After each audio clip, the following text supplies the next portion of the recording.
Se você pudesse definir o maior crime do homem, você associaria ele ao culto? Ao momento em que o homem está supostamente cultuando Deus? O verdadeiro culto sempre nos leva à convicção do pecado. Esse é o ensino bíblico. Essa é uma marca do verdadeiro culto.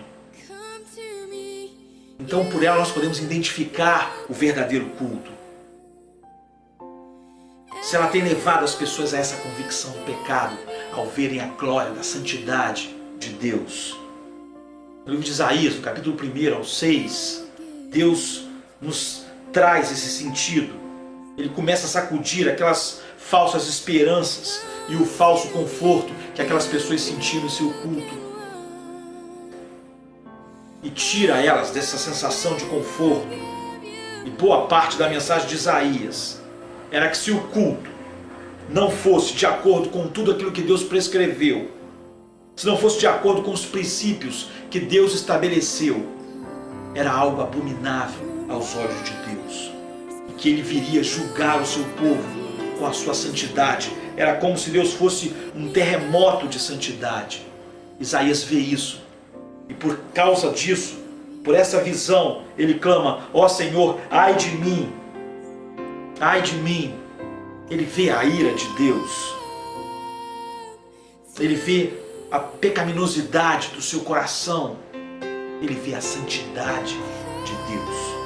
E aqui nós lembramos da reação de Paulo em Romanos 1, quando o apóstolo descreve a revelação da ira de Deus nos termos não escatológicos da ira de Deus, mas em como Deus entregou aquela sociedade a paixões vis para desonrarem a si mesmos,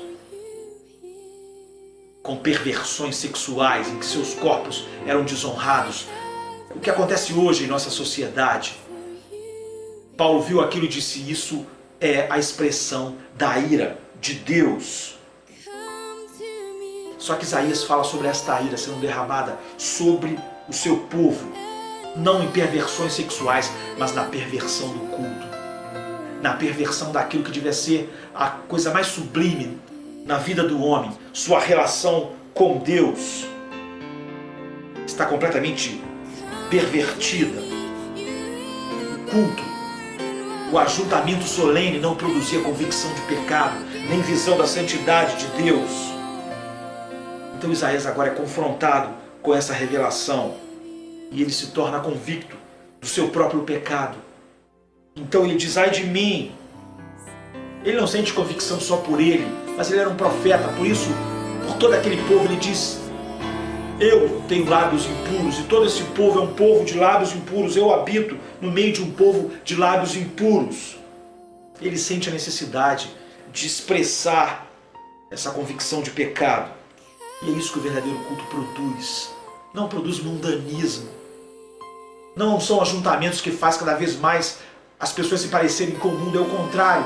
O verdadeiro culto faz nós sentirmos a santidade de Deus e nos enche de convicção de pecado e de um senso de santificação, de mortificação, de separação. Sempre para que haja um avivamento verdadeiro. Vem sempre antes um julgamento pactual de Deus contra a sua própria igreja para purificá-la. Sempre foi assim. Essa é a característica de que Deus está sendo de fato cultuado e que está havendo de fato uma relação do homem com Ele em comunhão, em culto. Nós podemos ver em vários momentos da história a expressão disso que Isaías está vivendo e descrevendo, como por exemplo nos puritanos. Você sente a grande convicção de pecado de toda aquela geração. A obra que eles deixaram para nós está cheia dessa convicção de pecado, dessa necessidade de santidade, de mortificação, porque eles tinham uma visão grande da glória do grande Deus, da santidade do Deus soberano. E essa convicção de que Deus é um Deus supremo, grande e santo, gerou a convicção de pecados neles. No versículo 5, o profeta Isaías expressa essa sensação de pecado. Ele diz que é um homem de lábios impuros. Nós ficamos chocados com isso, porque ele era um homem que tinha os lábios mais puros em Israel. Ele era um homem que tinha o seu coração voltado para Deus. E ele era um profeta de Deus.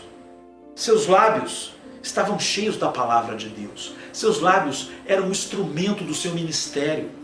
Era o centro do seu serviço a Deus, do seu labor. E lá mesmo, no centro do serviço a Deus, ele se torna consciente do seu próprio pecado. Você vê o que o culto faz, o verdadeiro culto. Você vê o poder de convicção de pecado que ele traz ao coração do homem. Nós temos aqui uma lição importante para a nossa geração.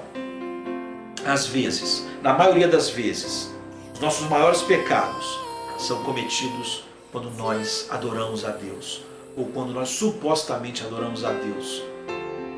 E os nossos maiores pecados, então, são pecados religiosos.